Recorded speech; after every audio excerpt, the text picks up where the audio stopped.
tiene que ver con una de las propiedades de las proteínas, ¿no? Es una de las propiedades. Espérense. Ahí está. Ahora sí. A ver.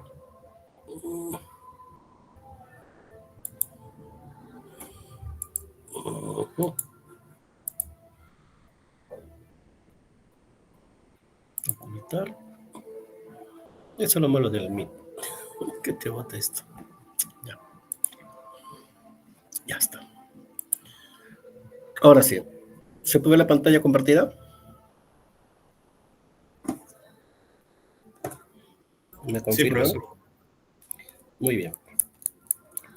Haciendo un pequeño feedback, hemos dicho pues que las proteínas, debido a su naturaleza, es dentro del conjunto de las biomoléculas quizás la más importante. No se puede uno imaginar una forma de vida, ojo, formas de vida tal como son para este planeta. Por si acaso no voy a generalizar. Y ahora, ¿por qué digo esto, no? Porque desde que modestamente, ¿no? Svante Arrhenius propuso, ¿no? La teoría de la panspermia,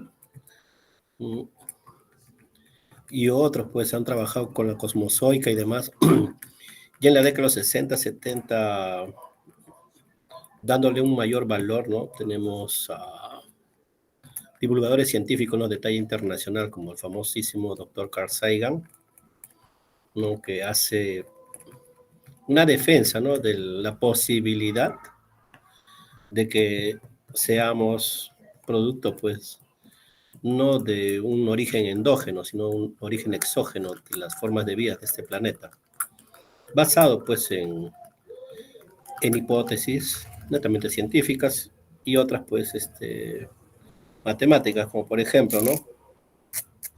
Si que usted ha escuchado hablar, tenemos por acá, ya por acá, está mejor. A ver, la famosa ecuación de Drake.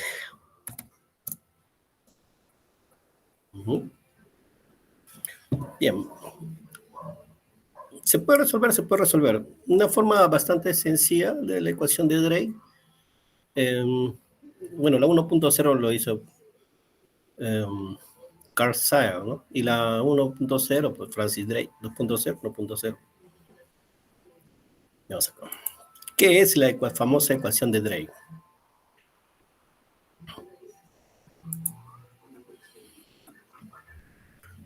Francis Drake, reconocido astrónomo en la Universidad de Cornell, en Estados Unidos,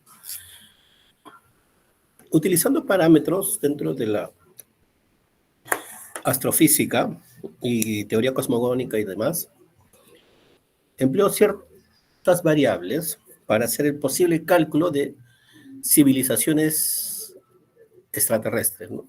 Que tengan cierto nivel, ¿no? Cierto nivel.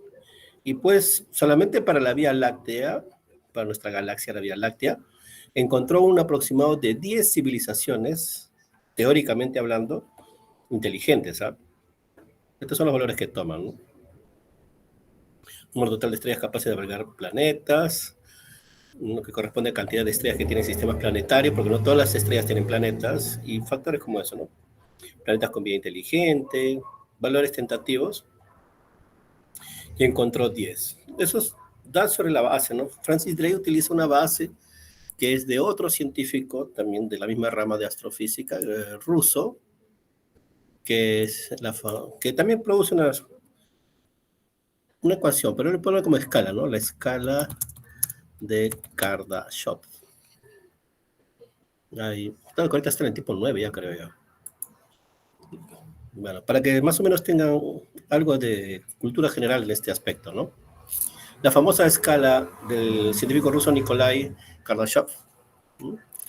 Que fue ampliada también por Carl Sagan, ¿no? Bastante interesante, es lo que hace posible, ¿no? Si es posible encontrar vida inteligente, entonces uno de los parámetros que tiene la vida, como hemos visto en la clase de teoría, en la parte de lúcidos, específicamente metabolismo, es que los sistemas biológicos o los sistemas vivientes son sistemas abiertos, que necesitan materia y energía. Por lo tanto, la energía, el uso, ¿no?, de la energía, la fuente de cómo provenga la energía y los niveles de uso de energía, lo entendió Kardashev, que una civilización inteligente podría, ¿no?, tener un manejo preciado, ¿no?, de este recurso que hace posible, ¿no?, la vida. Él estima pues 5 niveles, realmente son 5 niveles de cómo una civilización inteligente, ¿no?, podría utilizar la energía. Por ejemplo, nosotros estamos en el nivel 0, porque consumimos, ¿no? Consumimos y hacemos un detrimento, o sea, porque el índice basal termodinámico del empleo de materia y energía en nuestro sistema, ¿no?, que llamamos la persona, pues que de repente en provincia, ¿no?, puede agarrar, a ver, la bosta de la vaca, porque hay que decirlo, nuestro país, que es un país bastante dispar, lleno de xenófobos, ¿no?, transfobia y demás cosas, ¿no?, que ralentizan el desarrollo. Muchos de los verdaderos peruanos, los dueños de este país, los verdaderos dueños de este país que viven alejados en rincones insospechados del Ande, todavía cocinan de una forma bastante precaria. Ojo, y recién se acuerdan de ellos cuando en sus terrenos hay oro, hay plata, cobre, zinc, van y los botan. Así de desigual es este país. Por eso que también las movilizaciones, en cierta medida, tienen justificación. Utilizan la bosta de la vaca, otros utilizan, a ver, una formación vegetal que es típica de los 4.000, 4.500 hasta 5.000, el bofedal, que permite mantener los ecosistemas altoandinos, ¿no?, los bofedales, y retener agua y todo lo demás. Cuando uno lo ve, parece una alfombra verde, ¿no?, en la puna, y cuando tú caminas parece una alfombra bastante mullida. Cuando se seca, todo eso es plantita, ¿no? Con eso cocinan también. O carbón, ¿no? Entonces, si bien es cierto, la BTU, la cantidad de energía que bota este tipo de materia para generar calor y cocinar, para nosotros es bastante fuerte, ¿no? Pero si tomamos a escala, ¿no?, y lo que viene a ser beneficio y detrimento, el detrimento sale mayor que el beneficio, o sea, la contaminación. Entonces, ahí hablan este modelo, ¿no? Si hay civilizaciones inteligentes, puede decir, ¿no?, que la vida puede utilizar su energía, inclusive puede encerrar, ya, por ejemplo, sistemas energéticos, ¿no? Como lo que dijimos, ¿no?, en clase, a ver si alguien se acuerda. La fuente de energía de este planeta, y hemos dicho que no es de este planeta, es una fuente de energía extraterrestre. ¿Y cuál es esa fuente de energía que sostiene la vida en el planeta Tierra? El sol, profe. Muy bien, lo conocemos como el Sol. Entonces, por ejemplo, Kardashev intuye, ¿no?, que una civilización inteligente puede encerrar una estrella y aprovechar su energía. Ojo, encerrar una estrella y obtener energía. Ya los rusos, durante la Guerra Fría, diseñaron un conjunto de elementos que llamaron tokamak, los famosos tokamak. Porque imagínate, en una explosión termonuclear libera cualquier cantidad de energía, calor y demás. Y ojo, un calor que no necesita de oxígeno para combustión, ¿eh? Estamos hablando de calor termonuclear. Y ese calor termonuclear no necesita oxígeno. Más bien, durante ese estallido es que se produce oxígeno, ¿no? Porque la cantidad de energía e interacción que se va a dar entre las partículas subatómicas puede producirlo. Entonces, dijeron, ¿no?, si vamos a generar algo parecido, ¿no?, que contenga una explosión termonuclear, ¿qué material en el planeta o hasta donde conocemos del universo puede contener, ¿no?, una explosión termonuclear? Y la respuesta es que sí hay. Si hay algo que pueda contener, o sea, como una especie de una olla, ¿no? Por ejemplo, yo quiero atrapar el vapor, ¿no? Por ejemplo, he puesto a fermentar la cachina, ¿no? La uva, la cachina, pero yo quiero atrapar el alcohol de la cachina. Muy bien, entonces yo lo pongo a calentar ligeramente y como sé que el alcohol a menos de 65 grados ya empieza a hervir, entonces yo sé que ese vapor que está saliendo es alcohol. Entonces, ¿qué hago? Lo cierro en el sistema, como sale vapor, luego lo enfrío, es un refrigerante, y va a caer gotita a gotita el alcohol. Es un sistema, ¿no?, que trata de atrapar, entonces acá también lo mismo. Y es ahí pues donde los famosos tokamak, así que se le llama, los tokamak. Yo me acuerdo que era bastante pequeño cuando lo leí por primera vez en esas revistitas de Sputnik que antes salían, que ahora están prohibidas para este lado del planeta. Sí, yo lo leí cuando tendría 7, 8 años. Y aprovecho lo mismo, ¿no? Que es la parte de la energía, ¿no? Como, de la forma relativa, como lo entendía Einstein, ¿no? Es diseñar una especie de bolsón electromagnético, porque solamente una bolsa electromagnética puede mantener a cierto parámetro toda esa energía. Y aunque parezca raro, desde que Alessandro Volta hizo modestamente su experimento, ¿se acuerdan? De las ancas de rana. O sea, la pierna de una ranita y le ponía descarga eléctrica y se movía. Eso dio pues indicio para que se generara la famosa novela de Frankenstein, ¿no? Una descarga eléctrica lo vuelve a la vida. Todo tiene que ver con energía. Pero los seres vivos, debido a su forma tan precaria, ¿no?, que tenemos de organización, porque somos bastante pequeñitos en comparación con otros organismos, bastante rudimentarios, hay que decirlo. ¿Qué hay acá? Ya. Bastante rudimentarios y que por eso, pero los seres vivos son bastante complejos. Bueno, hablemos en términos atómicos, ¿no?, utilizando la tabla periódica como soporte. El Z, el número atómico de los elementos químicos que conforman las formas de vida de este planeta, son muy bajos en comparación con el resto de la tabla, ¿no? Que hay elementos que son mucho más pesados y mucho más estables todavía, ¿no? Porque esa es nuestra forma de organización, por lo tanto, necesitamos también, en cierta medida, no cosas tan complejas para poder obtener energía. Y a grosso modo, los que estuvieron, los que se quedan conmigo en la parte de práctica, en el seminario explicamos, ¿no? Por ejemplo, en unidades de energía, pongamos, tengo dos unidades de masa, una de azúcar y otra, pongamos, de mantequilla, ¿no?, grasa. ¿Cuál tiene, potencialmente hablando, más energía, siendo ambas masas de del mismo peso? De hecho, pues que los lípidos. Porque, pongamos, una mol de azúcar o de glucosa te da 3,86 kilojoules, pero una mol de ácido graso te da 9,42 kilojoules. Y si es triglicérido, multiplícalo por 3 todavía. Es mucho, ¿no? Es más. Pero generalmente hemos visto que primero, para obtener energía, siempre cumple el famoso principio de parsimonia, lo más simple, lo más evidente, lo más sencillo, lo que va a utilizar, por eso que se emplea con mucha regularidad glucosa. Y con glucosa trabajan las formas de vida. Y eso le va a ser bastante efectivo. Una vez que se acabe la glucosa, recién se corta todo, ¿ya? Va a haber una especie de rebobinado dentro del organismo, por ejemplo, en el caso del ser humano, para que cambie la matriz energética, de una matriz energética de azúcar para que pase a una matriz energética de grasa, ¿no? Por eso que uno puede bajar de peso comiendo grasa, ¿sí? Aunque usted no lo crea, sí se puede. Claro, mientras no tengas problemas de tiroides, sí se puede. Pero ojo, por eso entonces puedo comer frituras, chicharrones todos los días, mañana, tarde y noche, sí.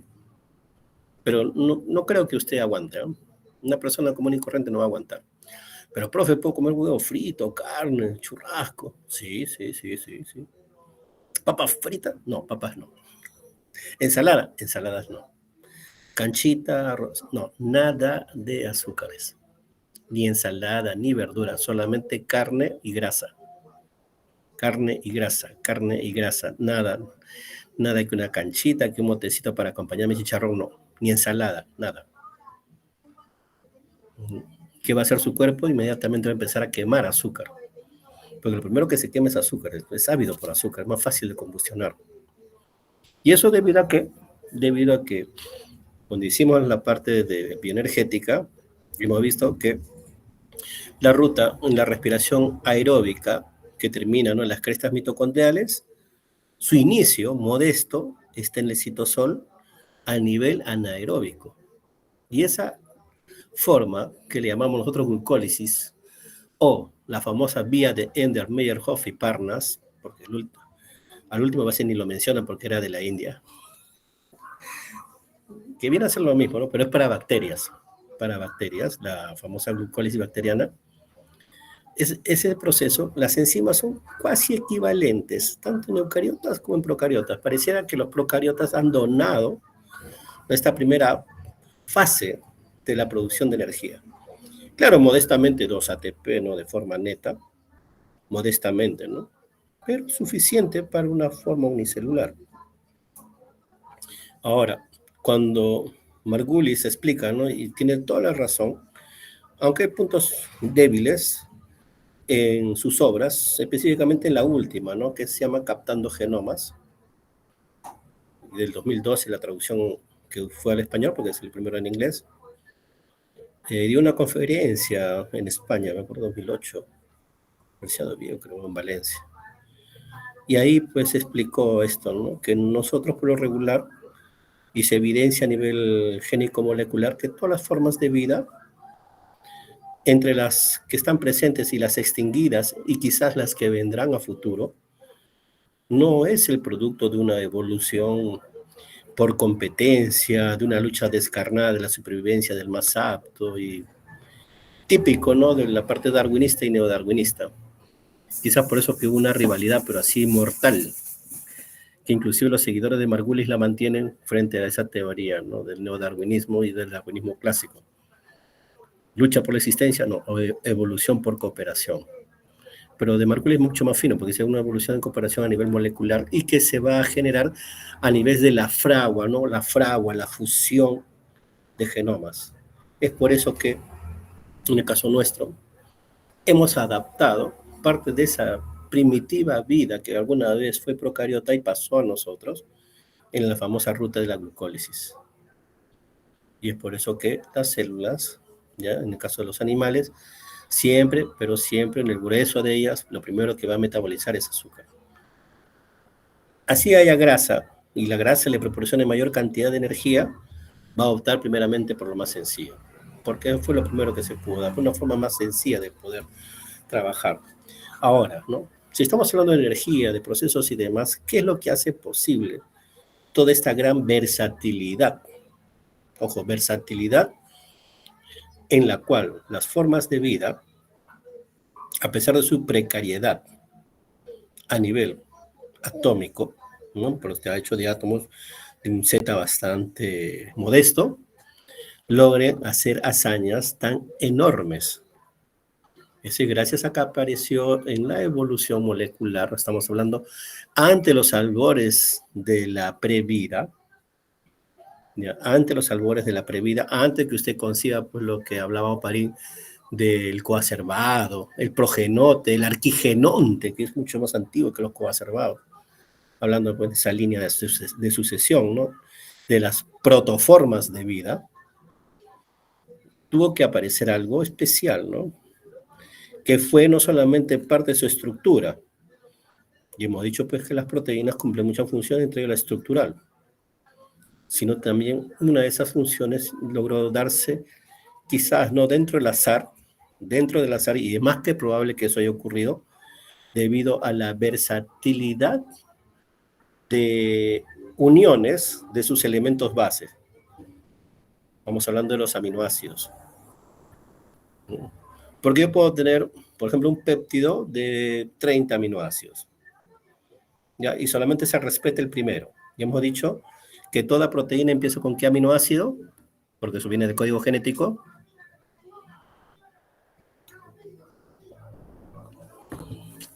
¿Cuál de todos los aminoácidos? Bueno, usted ya conoce que el codón de inicio es AUG, en el RNA mensajero, y TAC o TAC en el ADN, el que le dio origen. Y ese al momento de ser traducido por el ribosoma, inserta el primer aminoácido. Por eso se dice que el código genético es universal. Porque todas las proteínas, inclusive hemos dicho ayer, ¿no? Por ejemplo, en el caso de los venenos, ya son proteínas. Y así sea un veneno, cuando se analiza, empieza también con el mismo aminoácido.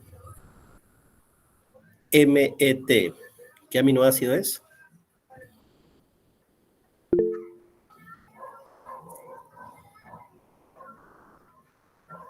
La metionina, profesor. Muy bien, la metionina. Todos empezamos con metionina. Y de los otros 29, en esta hipotéticamente hablando, el cómo se ordene me dará pues la arquitectura bidimensional y con ende también la tridimensional. O sea, depende del arreglo que presente. Entonces, en ese juego de posibilidades, ¿no? De posibilidades que podemos hacer aleatoriamente, factorial, ¿no? Factorial de 29. Pues, terrible. Pero ahora, si lo juntamos, pongamos de 2, de 3 o de 4, ¿no? Y los que sobre, combinatorios. Entonces, dentro de toda la grama de probabilística, encontrar pues una multiplicidad. Y quizás en la evolución molecular, dándose esa enorme gama de posibilidades, se quedó aquellas formas que asumieron una actividad especial, ya no de reconocimiento, ni de estructura, ni arquitectura, sino la parte catalítica, aquella que va a generar algo que va a acelerar el proceso de lo que llamamos el origen de las primeras formas de vida. Solo uno, aleatoriamente hablando.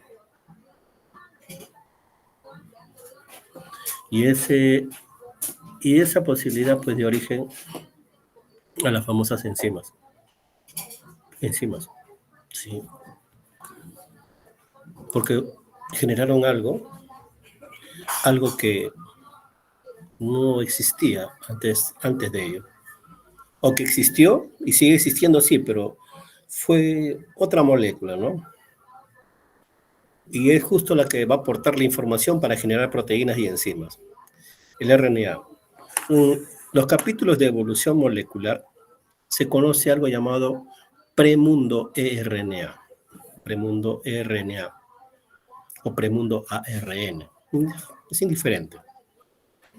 En este premundo ARN apareció una estructura antiquísima con capacidad catalítica sin ser enzima. Estamos hablando de las temidas ribosimas. Nosotros, las formas de vida, evolucionamos pues de este tipo de estructuras que tienen esa capacidad. Hablamos pues de los ancestros del bullying. No, ¿cómo vas a hablar de bullying, por favor? Pero nos guste o no, en la evolución molecular está a favor de ellos, ¿no? Las famosas ribosimas, que tenían la capacidad, pongamos, de grandes estructuras de ARN, o sea, de adenina, uracilo, citosina, guanina, que atacaban otras pequeñas moléculas, las destruían, rompían sus enlaces, y ahí obtenían energía, y los restos de los átomos utilizaban para repararse o generar copias de sí misma. ¿Abusivas? Sí, abusivas, sí. Eso han sido.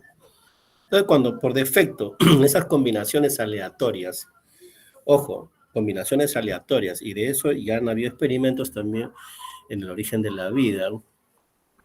Por ejemplo, el de Stanley Fox, que agarró un trozo de roca volcánica, ¿ya?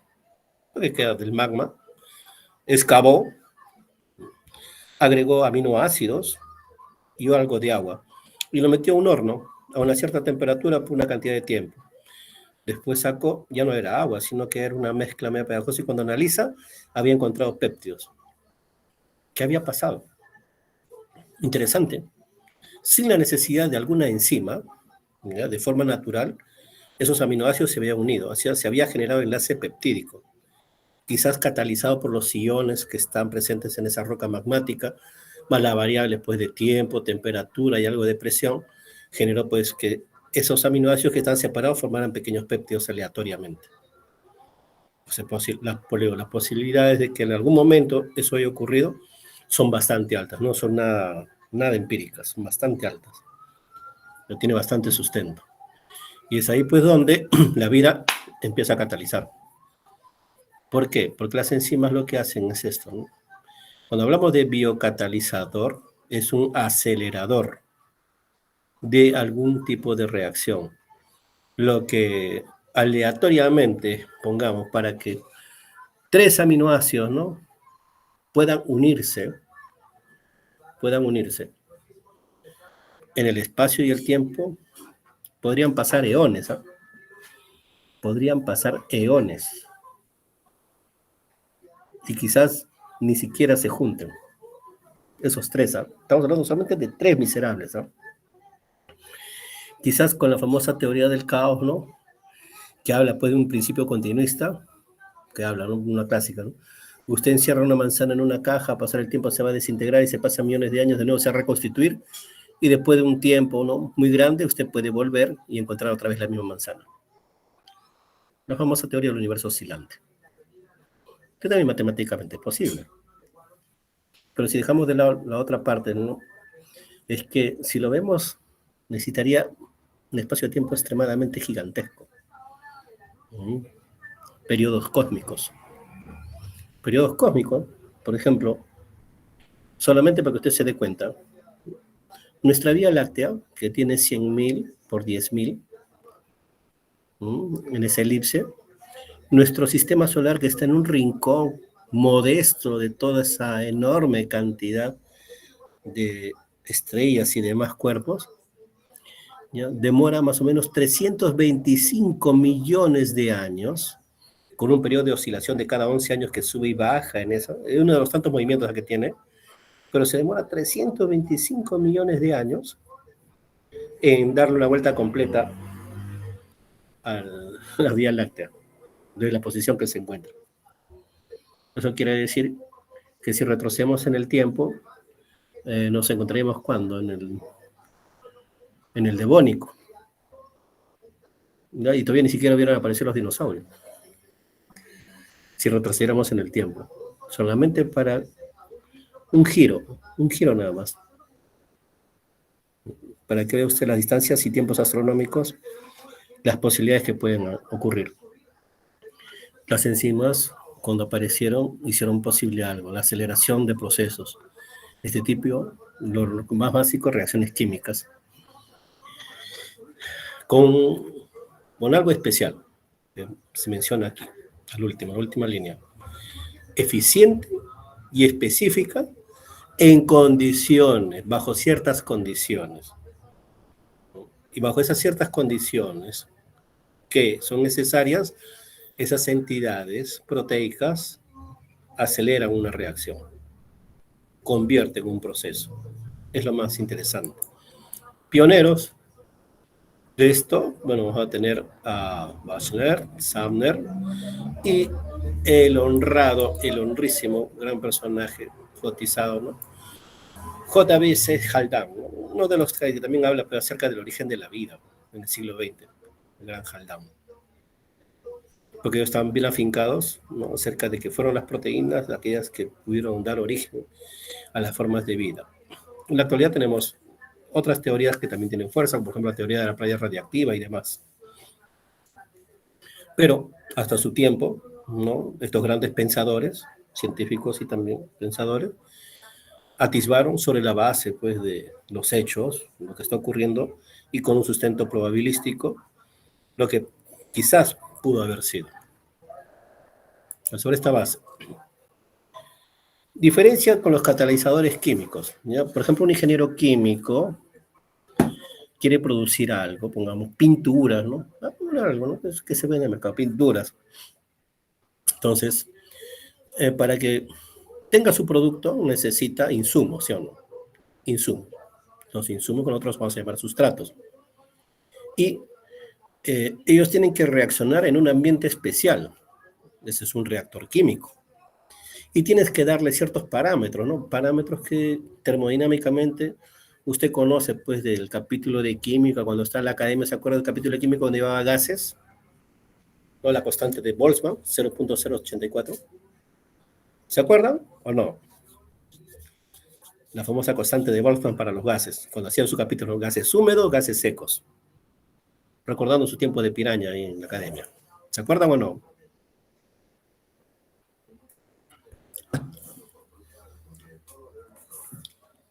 Pregunto, si no, para hacer un feedback. O creo que me quedé solo. No, profe, no. Les apuesto que sí, ¿eh? Yo les apuesto que sí. Porque generalmente los profesores de química en las academias son bastante chistosos.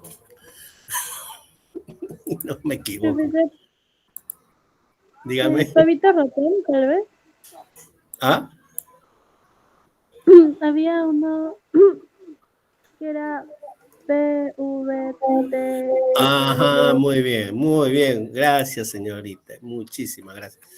Esa canción, ¿no? Que era... ¿Cómo lo ponían? Vamos a ponerlo en negrita, creo que está. Ahí está. ¿Cómo era? Oye, pero... ¿Cómo era? Pavo. Así lo ponían, ¿no? Es igual a ratón. Pavo es igual a ratón. Así le ponían, ¿no? Presión volumen es igual a constante de Boltzmann por la temperatura entre el número de moles. O por el número de moles. ¿Se acuerdan? Es una clásica. Y de acá pues tomamos las variables, que hay un reactor químico. Presión, volumen, temperatura. Aparte, para hacerlo más específico, acá faltaría otro, ¿no? Que sería la energía. ¿No? Porque ese reactor químico necesita energía. Y generalmente, sin energía no hay. Y tú le puedes dar esas cosas, ¿no? Presión, una determinada presión, una cantidad de temperatura, un volumen, ¿no? Para que reaccione. Le metes energía y cuando usted hace, ¿no? ¿Se acuerdan sus ecuaciones estequiométricas? Encontraba pues que no todo reaccionaba, sino reaccionaba un porcentaje. Ese quizás es el límite de un ingeniero químico. Un ingeniero químico, por más que quiera, va a tener un porcentaje de rendimiento. Y ojo, que tiene que optimizar el proceso, por eso que está obligado a aprender su curso de cálculo, ¿no? Para optimizar procesos, llevando pues al máximo posible, ¿no? O sea, ajustar al máximo posible la base del cálculo, que son los límites, ¿no? Para optimizar el proceso. Si ajusto esto, ¿y esto cuánto me va a obtener? Ya. Pronosticar cuánto va a producir. Pero por lo regular, hablando en términos máquina, pues será lo más óptimo, un 15%, 10%. En términos biológicos, un 40%, 45%, porque ni siquiera los organismos logran un 100%. ¿Eh? Ya hemos dicho por qué. Porque mucha de la energía que se emplea se pierde y se disipa en forma de calor, que es lo que genera las reacciones químicas. Nos guste o no, pero eso es así. Es una de las variables que termodinámicamente sustenta este espacio-tiempo. Y en la práctica se demuestra. Y muy bien, pone todas esas condiciones y bueno, pues le da un porcentaje de efectividad. Pero ahora si él quiere más, o de repente, ¿no? Acortar el tiempo, porque si acorta el tiempo para generar ese porcentaje de producto, quiere decir que va a ahorrar en el gasto de energía. Y cualquier ahorro, ya sabe que uno hace una empresa. ¿Para qué hacemos una empresa? ¿Para brindar un servicio o para hacer dinero?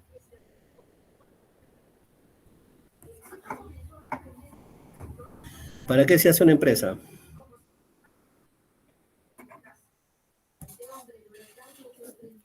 ¿Para brindar un servicio a las personas o para hacer dinero?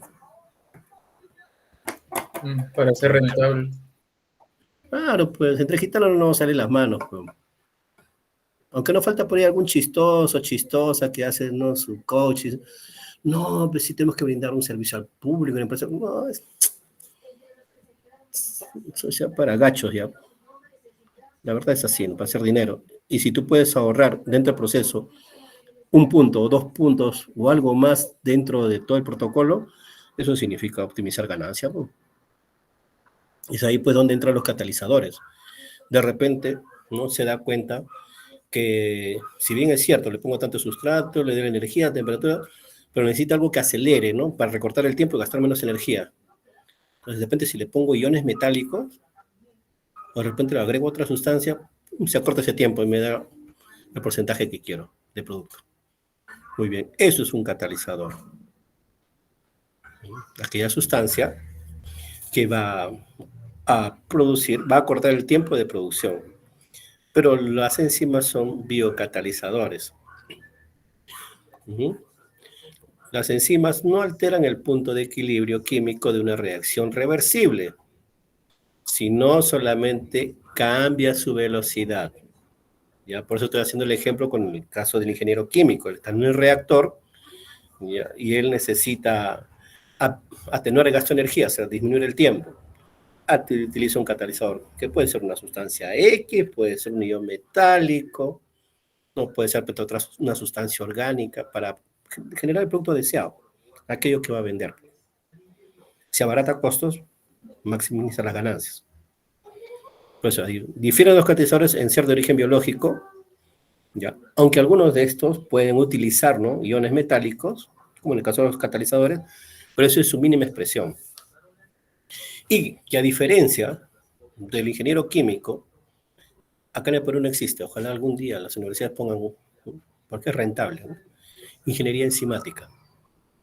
Un ingeniero químico frente a un ingeniero enzimático, el ingeniero enzimático se lo lleva de en cuenta.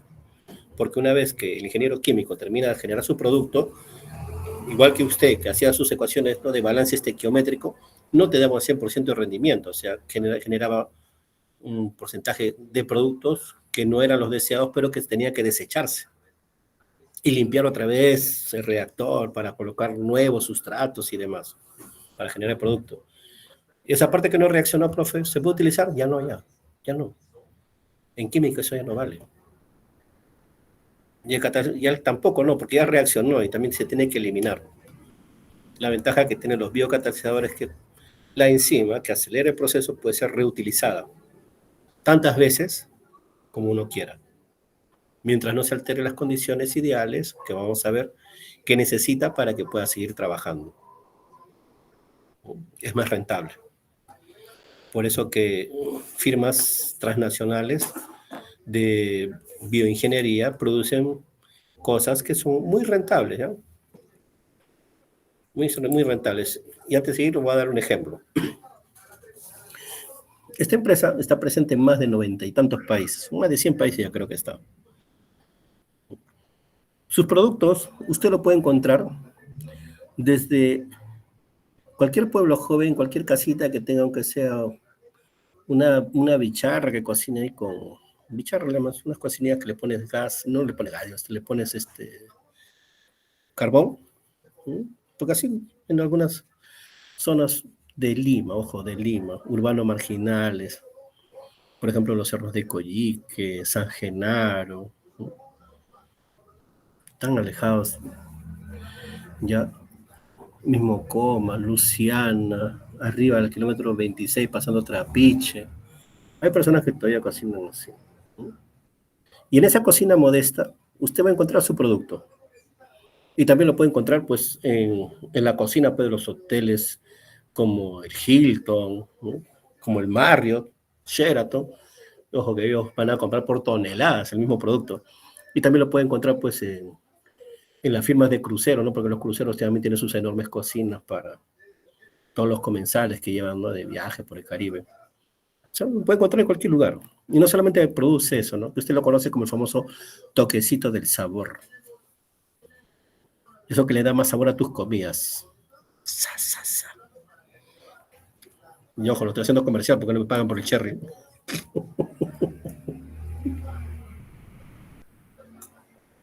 ¿De qué producto estoy hablando? Ajinomoto, glutamato monosódico. Así es, el glutamato monosódico. Y es glutamato y glutamina, es un solo aminoácido. Claro que el organismo ha sido modificado genéticamente para que produzca solamente una cadena enorme de un solo aminoácido. ¿Y cuál es la base para que este organismo lo produzca? Los desechos de la producción de azúcar, el bagazo de caña de azúcar. Aunque yo de pequeño, y yo sé que de repente alguno de ustedes habrá escuchado, ¿no?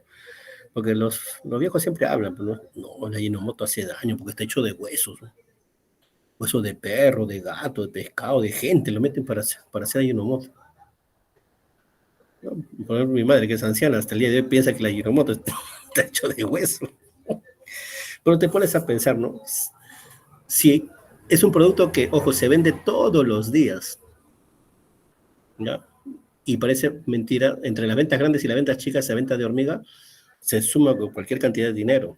Y su materia prima es bastante baja, que es desecho, el bagazo de caña de azúcar. Claro que utiliza biodigestores y demás, pero el organismo clave es la enzima que contiene ese microorganismo modificado que metaboliza los restos de azúcar para producir el glutamato monosódico.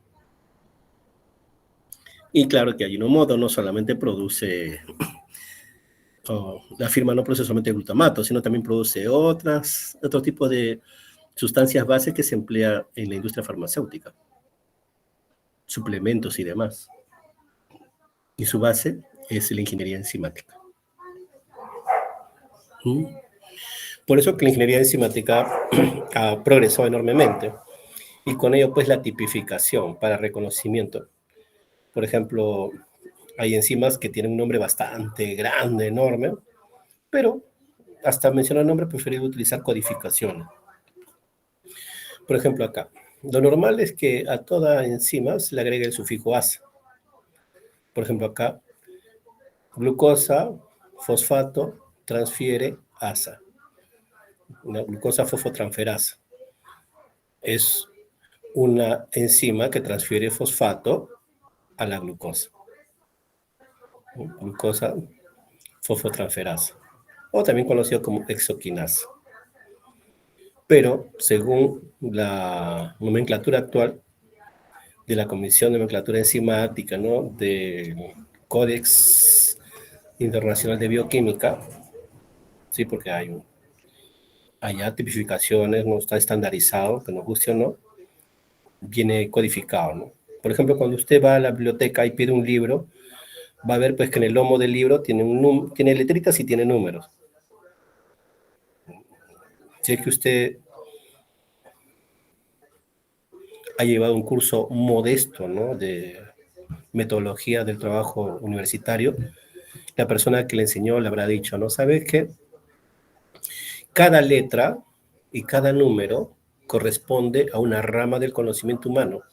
Por eso que el bibliotecario, cuando, ¿no?, comienza a sistematizar los libros y demás, siempre va a agregarle esos códigos. Y si usted reconoce el código, ya no hay necesidad de saber, ¿no?, que pertenece al área o no pertenece. Porque la sistematización y el ordenamiento permiten una mejor catalogación. Igual funciona acá. El Códex Internacional para Enzimas utiliza, ¿no?, lo primero que son las clases, letras y después números separados por punto. Clase, subclase, subclase y al final el sustrato. O sea, de todos los sustratos que hay entre moléculas. Pero como hemos visto, siempre aparecen nuevas, sí aparecen nuevas porque no todos los seres vivos han sido estudiados. Son 7 los grupos, ¿ya? Acá han puesto 6, pero realmente son 7. Oxidorreductasas, transferasas, hidrolasas, ligasas, isomerasas, ligasas. Son los más clásicos. Siempre van a actuar sobre una determinada ruta bioquímica. Por ejemplo, en el caso de oxidación del etanol, un medio anaeróbico para generar acetaldehído, una oxidorreductasa. Transfiere, ¿no?, para transferir, por ejemplo, para transferir ATP al ADP, para quitar, ¿no?, va a transferir a esta glucosa, va a transferir ATP. Utiliza como sustrato la glucosa más ATP, la enzima de la exoquinasa, en función de iones magnesio. Ojo, con iones magnesio es el cofactor que va a permitir que se una el fosfato a la glucosa. Transfiere este fosfato a la glucosa, no transferasa. Carboxipeptidasa, ¿no? Rompe el enlace peptídico, ¿no? Y libera, por ejemplo, un extremo de un polipéptido, libera un aminoácido. Liasas, las temidas liasas generan descarboxilación, como por ejemplo la piruvato descarboxilasa sintasa, que permite que pase el piruvato y se convierta en acetilo y se una a la coenzima A para que empiece el ciclo de Krebs. Es esto de acá. La enzima genera un proceso descarboxilante. Hemos dicho, ¿no? Porque el piruvato tenía 3 carbonos. 1, 2, 3. Descarboxila, o sea, la primera mol de azúcar, del azúcar que comemos, en sólido, en cristalito, sale como gas debido a ese proceso. Le quita un carbón al piruvato, se convierte en acetato, ¿no? Acetaldehído, ¿no? Y este CO2 es el que se elimina. Y este de acá, este acetil, se une a la coenzima A, ¿no? Y forma acetil coenzima A, que al unirse al oxalacetato empieza la formación de citrato y luego todo el ciclo de Krebs para seguir produciendo energía. Descarboxila. Otras más, ¿no? Igualito. Isomerasas, cambio de posición. De fumarato a fumarato por la posición cis y posición trans. A veces es necesario.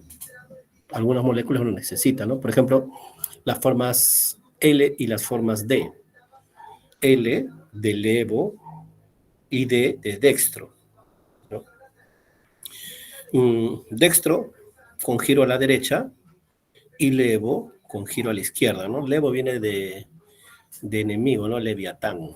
Por eso las personas antes, ¿no? Que eran zurdas y se iban a los colegios de monjas, ¿no? De padres, ahorita lo chancaban al pobre para que aprendiera a escribir, a jugar con la derecha. Porque decían, ¿no? Que toda persona que era zurda, pues, era poseída por el demonio. No, sí, sí. Pero tomando eso como ejemplo, ¿no? Necesitas a veces con formas L o formas D. Una es más estable que la otra, ¿no? Levogiro, dextrogiro. ¿Quién se encarga de hacer, ¿no? Ese proceso de isomerización? Las isomerasas. Si unas quitan carbono, que son las descarboxilasas, hay otras que agregan carbono, que son las carboxilasas. Ya se considera como una ligasa. Va a ligar o va a unir este CO2 a la estructura del piruvato y forma oxalacetato. Y sí, pues porque el oxalacetato tiene 4 carbonos. El piruvato tiene 3 y acá tiene 4. 1, 2, 3, 4. Y las últimas, son 7 grupos, dentro de los clásicos, ¿no? Son las translocasas. No voy a pensar, pues, que es alguien, pues, que es trans y se aloca, ¿no? Así se llama. Un ejemplo de esto, para que me pueda entender. Por ejemplo, las células necesitan ATP como forma de energía, ¿correcto? Y hemos visto, pues, que en el caso de la glucosa, por la glucólisis se forman solamente 2 ATP. Los restos de piruvato se descarboxilan, ingresan a la matriz mitocondrial, entra el ciclo de Krebs, ¿no? Y de ahí pasan los restos, porque al romperse esos 2 carbonos, que salen también en forma de gas, entonces eso genera energía que es movida, ¿no? Temporalmente en las moléculas del NAD y el FAD. Pero que estos, a su vez, al pasar a las crestas mitocondriales, ¿no? Al sistema de transportador de electrones, genera un gradiente protónico que permite la formación de ATP, ¿no? El lanzamiento de protones permite la formación de ATP. Igual, ¿no? El NAD o el FAD que se ha formado en la glucólisis, cuando tenga que pasar a la mitocondria, también va a generar, ¿no? Por el famoso sistema de lanzaderas. Cuando pasa de NAD a NAD, o sea, del NAD citosólico al NAD mitocondrial, a malato aspartato 38. Pero cuando pasa de NAD al citosólico al FAT mitocondrial, ya esa es la vía glicerol trifosfato, y forma 36. Y no es porque dentro de la célula no haya otro NAD. Si pasa de NAD a NAD, 38. Si pasa de NAD a FAD, 36. Por eso, ¿por qué ocurre eso? Es por el tipo de células, ¿no? Las células que trabajan 24 horas tienen que pasar de NAD a NAD. Para las que trabajan menos, de NAD a FAD. Solamente para mantener un equilibrio evolutivo, funcional. Pero miren, todo ese ATP todavía está dentro de la mitocondria, pero es el resto de la célula que necesita esa energía. ¿Cómo hace para salir el ATP? ¿Ya? Del interior de la mitocondria, cuando hemos visto que, ¿no? Solamente en la estructura de la membrana mitocondrial tenemos las cardiolipinas, ¿se acuerdan? Eran 4 cadenas de ácido graso, o sea, bien tupido, y el grueso de proteínas que están inmersas en ambas capas. O sea, es prácticamente impermeable. La membrana interna, la que está plegada, formando las crestas, es totalmente impermeable. Si 3 carboncitos que tenía el piruvato no podían atravesar, imagínate, ahora va a ser el ATP. Entonces, ¿cómo hace el ATP para salir del interior de la célula? Utiliza una translocasa de ATP. Entonces, quita el fosfato del ATP mitocondrial y lo pasa al ADP citosólico, que se va a convertir ahora en ATP.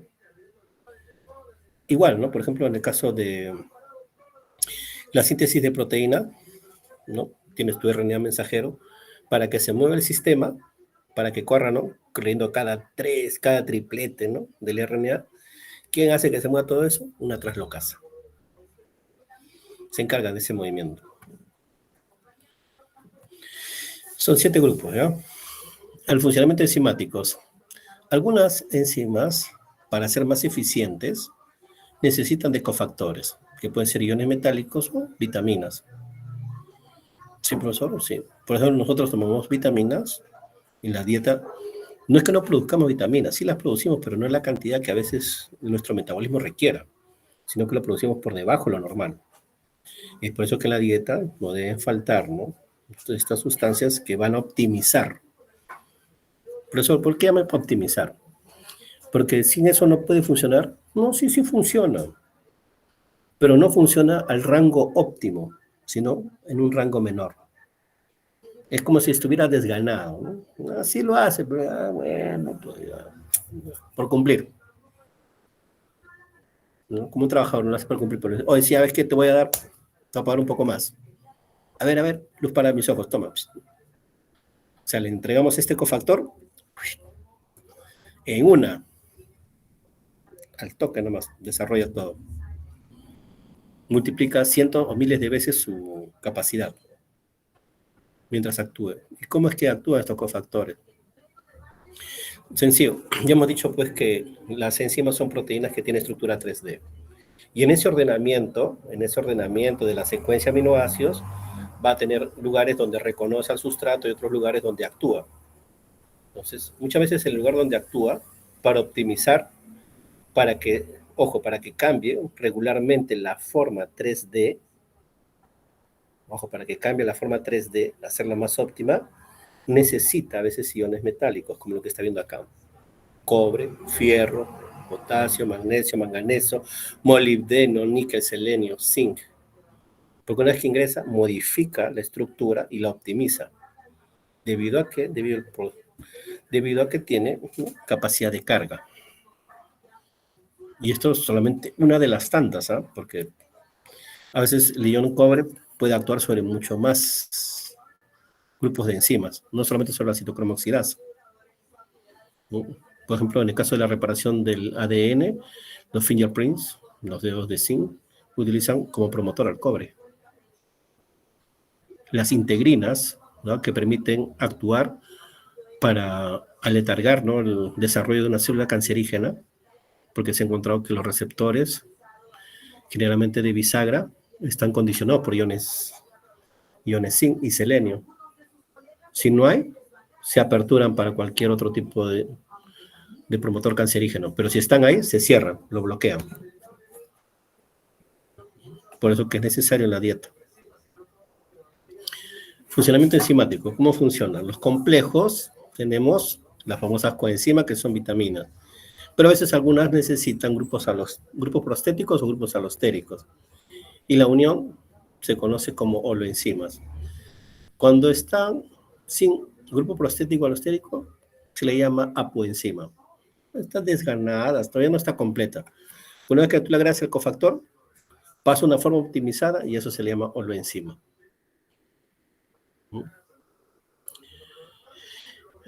A ver, coenzima, biocitinas, coenzima A, ¿sí? La coenzima A, y hemos dicho que la coenzima A deriva de vitamina B5, los grupos flavin, adeninonucleótido, los grupos FAT, derivan de la vitamina B2, la riboflavina, miren, fosfato epiridoxal, ¿no? Por ejemplo, usted tiene cansancio, ¿no? Agarra su libro, ¿no? Su libro de bioquímica grandazo, la página de la segunda vez, y encima hace globito con la nariz. ¿Ha dormido bien? Ha dormido bien. ¿Ha comido bien? Ha comido bien, pero se siente cansado, no tiene energía. ¿Qué es lo que le pasa? Necesita optimizar el proceso neuronal. Fosfato epiridoxal, vitamina B6. Ácido fólico, vitamina B8, ¿no? Para los tetrahidrofolatos. Vitamina B1, vitamina B12. Ácido pantoténico, vitamina B5. O pantotenato de calcio, que le llaman también. Todo, como está viendo, buena parte de estos cofactores son vitaminas del complejo B. De la necesidad, ¿no?, de si usted utiliza o demanda más de su cuerpo, de aquello que le puede dar, obligatoriamente tiene que darle suplementos. Vitamina. Y va a ver, ¿no?, que no se va a cansar fácilmente, como antes lo hacía. Haga la prueba. Invierta en sí. Y recuerda que cuanto antes usted optimice su cuerpo, también su cuerpo le va a durar más. De tal manera que cuando llegue a mi edad, pues no esté, ay, no puedo. ¿No? Porque biológicamente las mujeres empiezan a envejecer a los 18 y los hombres a los 20. Y ya creo que mucho de usted ya está en proceso ya de vegetalización. Hágame caso y no le va a ir mal. Ahora, aquí hay una frasecita bien interesante que tiene que tener presente. Al ser de naturaleza proteica, las enzimas están sujetas a los mismos principios básicos de las proteínas. O sea, por ser proteína en sí, todo aquello que le afecta a la proteína también le puede afectar a la enzima. En este caso, lo que conocemos como la desnaturalización, que hemos visto el día de ayer, de las proteínas. O sea, al cambiar ciertas variables termodinámicas en el medio que contenga a la proteína, va a alterar la estructura. Y al alterarse la estructura, y hemos visto que esto es irreversible, al alterarse que es irreversible, pierde su funcionalidad. Por lo tanto, algunas van a tener rangos de trabajo. Ahora, veamos acá, hay modelos. Hay dos modelos básicos, pero nos quedamos con uno, que es el más...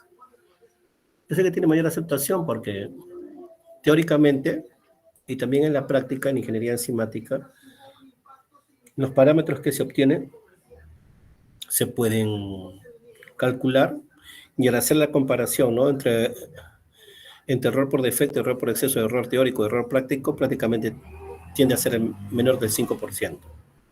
Y ya deben de saber pues, que un error menor al 5% se toma pues, como algo válido, estadísticamente hablando. Es la teoría de Michaelis-Menten, ¿no?, o la famosa teoría llave-cerradura, es la más conocida, es la que más se utiliza. La acción enzimática. Toda enzima va a actuar sobre una sustancia definida, única y especial llamada sustrato. Generalmente para una enzima hay un sustrato. Son raras las enzimas que pueden trabajar sobre más de un sustrato. Son bastante raras. Generalmente es una enzima o un sustrato. Ahora, en la estructura de la enzima hay una región específica, o sea, un ordenamiento, entre todo ese conglomerado de aminoácidos, hay un ordenamiento que se le conoce como sitio activo o sitio catalítico, o el lugar o la zona donde va a ocurrir la reacción, que puede ser de unión, de rompimiento, de enlace, de transferencia, solamente en esa zona, de todo, solamente en un lugar específico. El ordenamiento de esos aminoácidos en esa región es lo que le confiere esa propiedad que denominamos sitio activo. La acción del enzima sobre el sustrato conlleva la formación de moléculas denominadas productos. Y ese es el éxito que tiene el ingeniero enzimático frente al ingeniero químico. Que en el caso del ingeniero químico, una vez que ocurre la formación del producto, lo que tiene más son desechos y no puede reutilizar